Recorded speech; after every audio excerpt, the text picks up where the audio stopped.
एक ऐसा ग्रह जिस पर बड़े बड़े तूफान हमेशा ही बने रहते हैं और ये तूफान पृथ्वी से भी कई गुना ज्यादा बड़े होते हैं। एक ऐसा ग्रह जिस पर अमोनिया, हाइड्रोजन, हीलियम के बादल तैर रहे हैं और एक ऐसा ग्रह जिस पर जमीन ही नहीं है, जो पूरा ग्रह केवल गैसों के मिश्रण से बना हुआ है। चलिए दोस्तों, आज बात करेंगे जुपिटर मतलब बृहस्पति ग्रह की। दोस्तों, जुपिटर हमारे सन से 5वां प्लेनेट है। प्लेनेट्स की बात करें तो सबसे नजदीक प्लेनेट मरकरी मतलब बुध ग्रह है।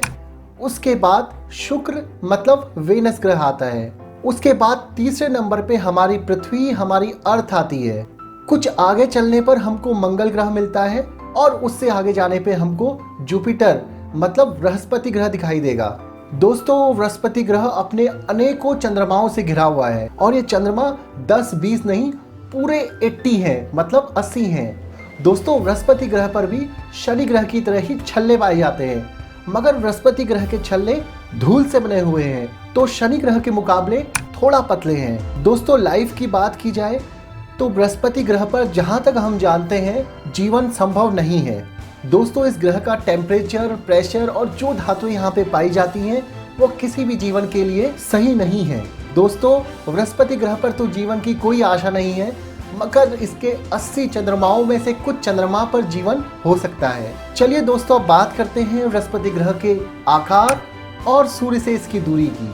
दोस्तों, आकार की बात करें तो जुपिटर ग्रह की रेडियस 69,911 किलोमीटर या 69,911 किलोमीटर है। जुपिटर मतलब बृहस्पति हमारी पृथ्वी से 11 गुना ज्यादा चौड़ा है। दोस्तों, अगर अर्थ के साथ जुपिटर के साइज का कंपैरिजन करें तो जुपिटर को आप एक टेनिस बॉल और अर्थ को आप एक छोटा अंगूर का दाना समझ सकते हैं। सूर्य से जुपिटर मतलब बृहस्पति ग्रह की दूरी को हम इस प्रकार समझ सकते हैं। सूर्य का प्रकाश हमारी पृथ्वी पर आने में लगभग 8 मिनट का समय लेता है। वहीं सूर्य के प्रकाश को बृहस्पति मतलब जुपिटर पर पहुंचने के लिए 43 मिनट्स का टाइम लगता है। जुपिटर इतना बड़ा ग्रह है, अगर हम अपने सौर मंडल के सारे ग्रहों को एक साथ ऐड कर दें या एक साथ जोड़ दें, तब भी इन सारे ग्रहों के द्रव्यमान का दुगुना द्रव्यमान मतलब मास जुपिटर का होगा। साइज में इतना जाइंट होने के बावजूद भी बृहस्पति ग्रह पर एक दिन मात्र 10 घंटे का होता है, क्योंकि अपनी एक्सिस पे बृहस्पति ग्रह बहुत तेजी से घूमता है। इसके साथ ही बृहस्पति ग्रह पर एक साल पृथ्वी के 12 सालों के बराबर होता है, क्योंकि सूर्य से काफी दूर होने के कारण इसे परिक्रमा करने में काफी टाइम लग जाता है। इसका मतलब सूर्य का एक चक्कर बृहस्पति ग्रह 12 साल में करता है। जुपिटर अपने इक्वेटर्स पे ऑर्बिटल पाथ के अराउंड केवल 3 डिग्री झुका हुआ है और इस वजह से यहाँ पर बहुत ज़्यादा एक्सट्रीम सीजन्स जैसे अन्य प्लैनेट पे पाए जाते हैं वैसे नहीं पाए जाते हैं। बृहस्पति ग्रह के 4 मुख्य और बड़े उपग्रह मतलब चंद्रमा हैं और बहुत सारे छोटे छोटे चंद्रमा बृहस्पति ग्रह के चारों तरफ चक्कर लगाते रहते हैं। टोटल 80 चंद्रमाओं वाला यह जायंट ग्रह हमारे सोलर सिस्टम का एक बहुत अच्छा मिनिएचर है। इन 80 चंद्रमाओं में से लगभग 57 मून्स को ऑफिशियल नेम दे दिया गया है और बाकी के 23 मून्स अभी भी अपने नाम रखे जाने के इंतजार में खड़े हैं। बृहस्पति ग्रह के 4 बड़े चंद्रमाओं को गैलीलियो गैलीली ने अपने टेलीस्कोप की सहायता से देखा था और इसीलिए इन 4 चंद्रमाओं को गैलीलियन सैटेलाइट भी कहा जाता है। इनमें से एक चंद्रमा यूरोपा पर लिक्विड वाटर ओशियन देखा गया है और वैज्ञानिकों का मानना है कि यहाँ पर लाइफ को आगे बढ़ाने के लिए अच्छे पैरामीटर्स हैं। लगभग 4.5 बिलियन ईयर्स पहले जब हमारा सोलर सिस्टम बनना शुरू हुआ था, तब ही जुपिटर ने अपना शेप लेना शुरू किया था।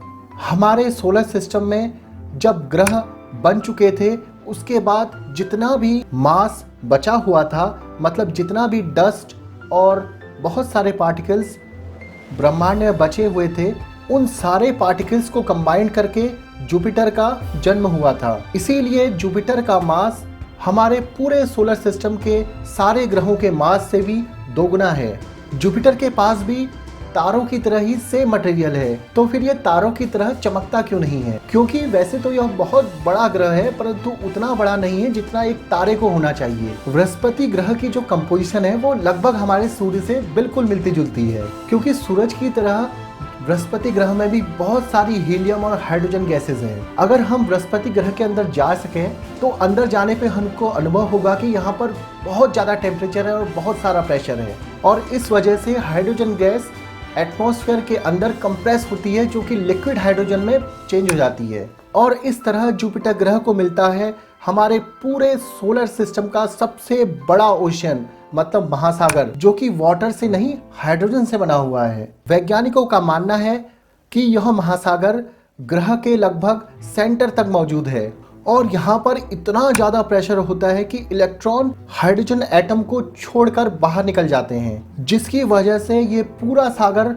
इलेक्ट्रिकल कंडक्टिंग बन जाता है, जैसे एक मेटल होता है। और जुपिटर का फास्ट रोटेशन इस इलेक्ट्रिकल करंट को पूरे रीजन में फैला देता है, जिससे इस प्लेनेट का एक पावरफुल मैग्नेटिक फील्ड जनरेट होता है। हालांकि वैज्ञानिकों को अभी भी यह पता नहीं है कि इस ग्रह में बहुत अंदर जाने तक क्या हमको सॉलिड मिल सकता है, परंतु इस ग्रह में इतना ज़्यादा प्रेशर है कि किसी भी मेटल का वहाँ पर बने रहना पॉसिबल ही नहीं है। अब अगर हम किसी स्पेस क्राफ्ट के जरिए जुपिटर पे जाना चाहें तो हम लैंड कहाँ करेंगे, क्योंकि पूरा ग्रह ही गैसेस से बना हुआ है, और इसके चारों तरफ उड़ पाना भी बहुत मुश्किल होता है, क्योंकि यहाँ पर एक्सट्रीम प्रेशर के साथ टेम्परेचर एकदम से बढ़ता और घटते रहता है। अगर हम किसी तरीके से जुपिटर ग्रह के बहुत पास पहुंच पाते हैं तो वहां हम देखेंगे कि ग्रह हर 10 घंटे के अंदर अपना एक चक्कर पूरा कर रहा है, जिसके वजह से इस ग्रह के चारों तरफ स्ट्रॉन्ग जेट स्ट्रीम्स चलती हैं, जो कि बादलों को अंदर की तरफ पुश करती हैं। जुपिटर की जानकारी लेने के लिए अभी तक हमने कुल 9 स्पेसक्राफ्ट को जुपिटर की तरफ भेजा है। इनमें से 2 ऑर्बिटर थे जिन्होंने बृहस्पति ग्रह के चारों तरफ घूमकर बहुत सारी जानकारियां पृथ्वी की तरफ भेजी। स्पेसक्राफ्ट ऑर्बिटर जूनो बृहस्पति ग्रह पर 2016 में पहुंचा है। जुपिटर मिशंस की बात करें तो गैलीलियो मिशन सबसे पुराना मिशन है। अभी करंटली नासा द्वारा जूनो मिशन के तहत ऑर्बिटर्स को भेजा गया है। इसके बाद इसके एक चांद यूरोपा पर एक यूरोपा लैंडर को भेजा जाना है, और उसके बाद यूरोपा क्लिपर के द्वारा भी इस चांद की गहन जानकारी हमें मिलेगी। दोस्तों, इन मिशंस की बात हम अपने नेक्स्ट वीडियो में करेंगे।